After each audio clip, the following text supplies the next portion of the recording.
Bismillahirrahmanirrahim. Assalamualaikum warahmatullahi wabarakatuh, sir.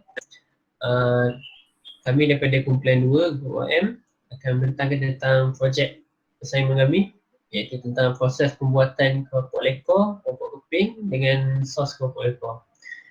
Jadi, nama saya Muhammad Hakim bin Syari, nombor matrik 1834040. Nama saya Muhammad Harith Ashraf bin Muhammad Hassan, nombor matrik 1834024. Nama saya Syekh Syakir Aski bin Roslan, 1833409.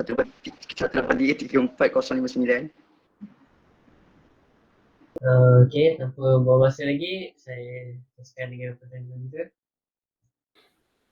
Okey, baiklah.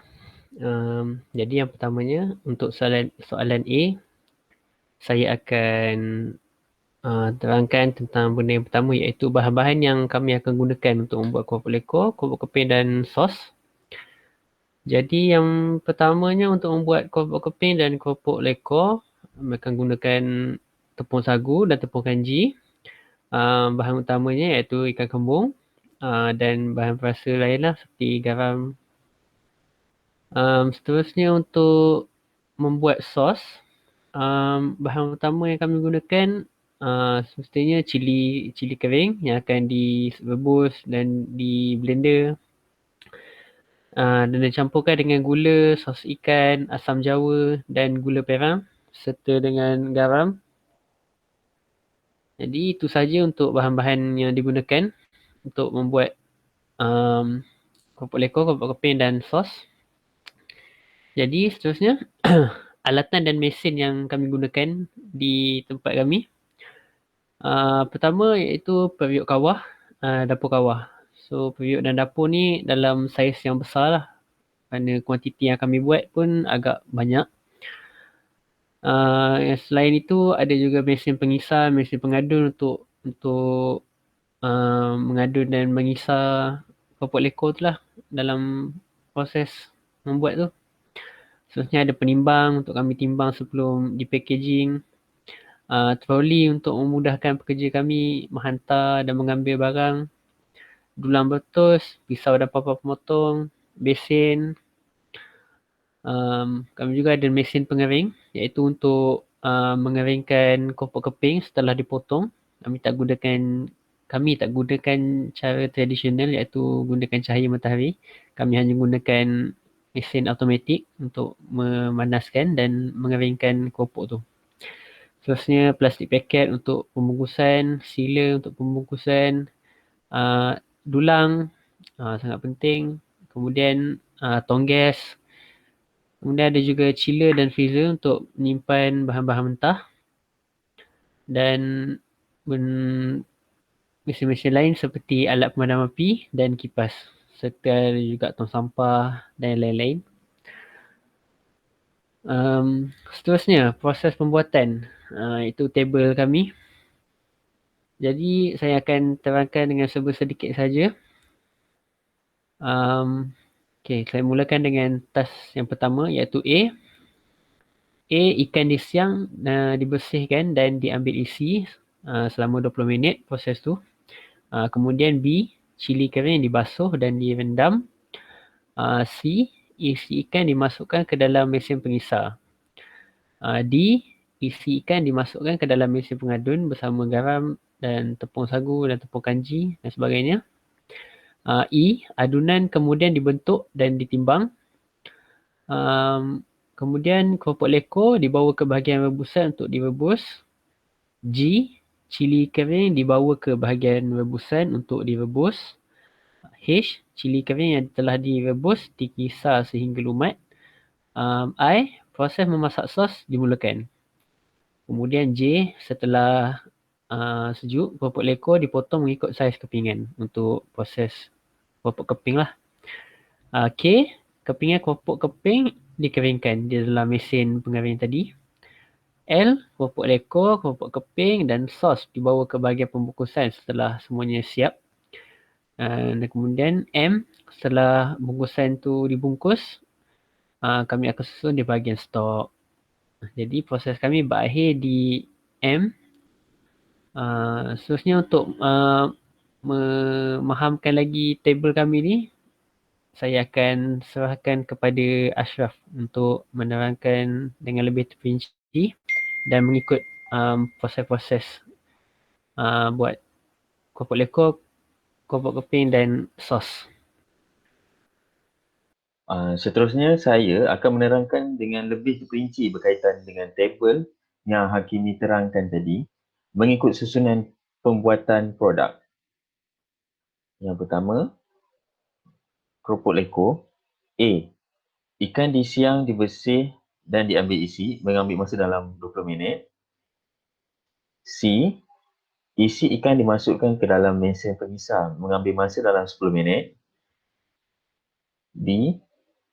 Isi ikan dimasukkan ke dalam mesin pengadun bersama garam, tepung, sagu, mengambil masa dalam 10 minit. E. Adunan kemudian dibentuk dan ditimbang, mengambil masa dalam 20 minit. F. Keropok lekor dibawa ke bahagian rebusan untuk direbus, mengambil masa dalam 15 minit. L.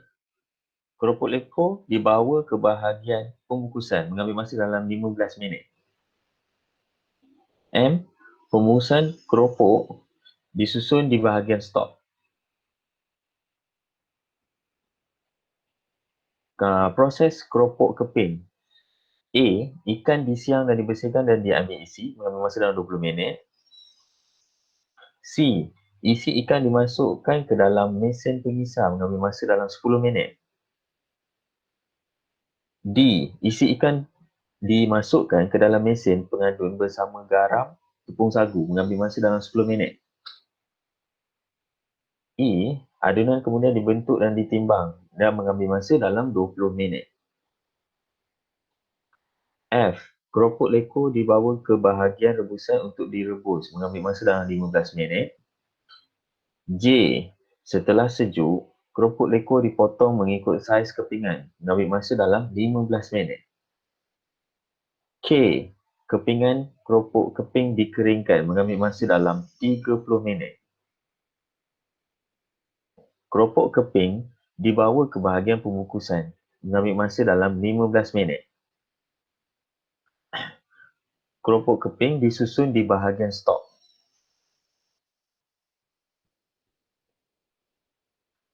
Seterusnya, proses sos keropok. Bermula dengan B. Cili kering dibasuh dan direndam, mengambil masa dalam 10 minit. G. Cili kering dibawa ke bahagian rebusan untuk direbus mengambil masa dalam 15 minit. H. Cili kering yang telah direbus dikisar sehingga lumat, mengambil masa dalam 10 minit.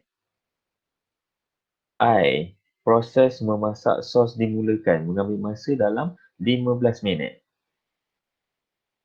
L.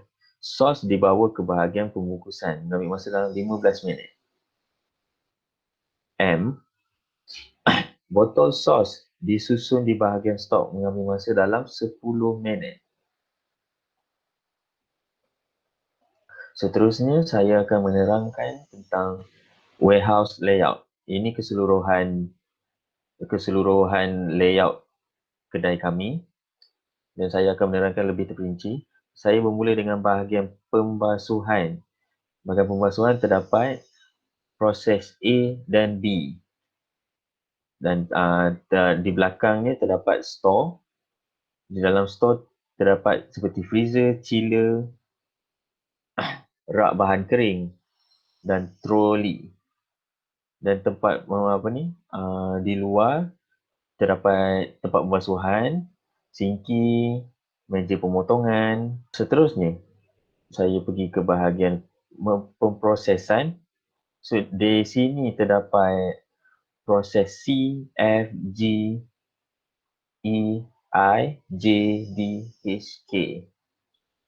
Setelah bahan-bahan semua dibasuh, jadi kami akan membawa ke proses untuk pengisaran dan terdapat mesin pengisar dan terdapat mesin pengadun. Selepas dikisar, bahan semua perlu diadun dan ditimbang. Semua proses tersebut terdapat di sini. Setelah ditimbang dan dibentuk, kami akan terus merebus lah di dapur, merebus. Selepas direbus, kami akan terus masukkan bahan-bahan semua dalam bekas toast untuk proses toast, dan seterusnya saya akan ke bahagian pembungkusan. Dan di bahagian pembungkusan terdapat rak keperluan barang, sila, rak bahan plastik. Dan di sini terdapat proses L untuk membungkus.